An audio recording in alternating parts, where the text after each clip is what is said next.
بكل صراحه الغالبيه ديال الرجاء البيضاوي، لان احنا ما دخلناش في الشوط الاول، ما كانش عندنا هذاك التركيز الكامل في الشوط الاول، عطينا احترمنا فريق الرجاء البيضاوي اكثر من اللازم. لهذا شفنا الرجاء سيطر في الشوط الاول علينا، بالرغم انهم ما كانش عندهم محاولات سانحه يعني واضحه للتسجيل. سيطروا على الكره، سيطروا على وسط الميدان. قمنا بالتغييرات بين الشوطين، 3 لاعبين دفعه واحده اللي نعطيو واحد الحيويه لوسط الميدان.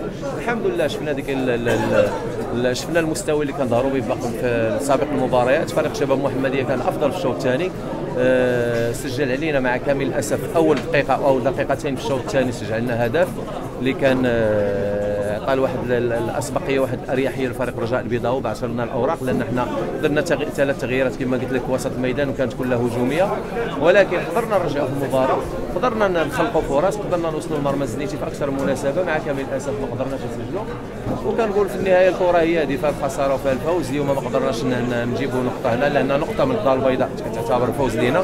ما قدرناش، خسرنا. كنقول هنيئا لفريق الرجاء البيضاوي اللي كيستحق الفوز اليوم، وهارد لك الشباب محمديه. ونقول اللاعبين ديالنا ان شاء الله